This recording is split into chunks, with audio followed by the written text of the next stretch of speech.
আসসালামু আলাইকুম, সবাই কেমন আছেন? আশা করি ভালোই আছেন। অনেকদিন পর একটা ভিডিও নিয়ে আসলাম। আমার অবশ্য বড় ভিডিও দিতে ভাল লাগে না, তেমন একটা অলসতার কারণে ভয়েস দিতেও ভাল লাগে না।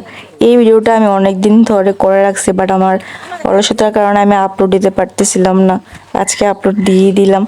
এই যে প্রথমে দেখতেছেন গুড় কাটতেছে, তারপরে এই যে চাউল একদম করে নিচ্ছে, চাউল গুড় তারপর কলা এটা একদম মিক্স করে নিচ্ছে। এইগুলাকে বলা হয় সিন্নি। আর অনেকে মানত রাখে যে আমি 5 জন দিয়ে সিন্নি করাবো, তাই এই 5 জন মহিলা আসছে, ওনারা মিলে এই সিন্নিটা করবে। কিভাবে করে আর কি কি করে সেটি আপনাদের সাথে শেয়ার করবো। এই যে দেখতে পাচ্ছেন চাউলগুলা, এটার মধ্যে কলা দিচ্ছে, দুধ দিচ্ছে, তারপর এটার মধ্যে দিবে চিড়া মুড়ি, এগুলা দিয়ে ভালোভাবে একদম মিক্স করে নিচ্ছে। তারপর এটা এক পাশে রেখে দিবে। এন্ড ধান ছিল, ধানগুলাকে ভেজে নিচ্ছে, এটার থেকে খই বের হইছে, খইগুলো আলাদা রেখে দিচ্ছে, আর বাকিগুলাকে এইভাবে করে নিচ্ছে। তারপরে এটা করা শেষ হলো, এটার মধ্যে যে আগাটা ছিল আগাটা আবার এইটার মধ্যে দিয়ে নিচ্ছে, সিন্নিটার মধ্যে। তারপরে এটা মিক্স করে রেখে দিছে পাশে। এন্ড এই আগাছাগুলো দিয়ে এইভাবে কুলা সাজাবে।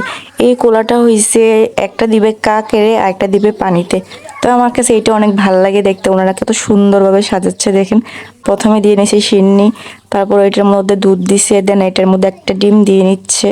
ডিমটা দেওয়ার পরে যেন পড়ে না যায় চারপাশে, সেই দিকে আবার সিন্নি দিয়ে নিচ্ছে। আপনাদের এইদিকে কি এটা করা হয়?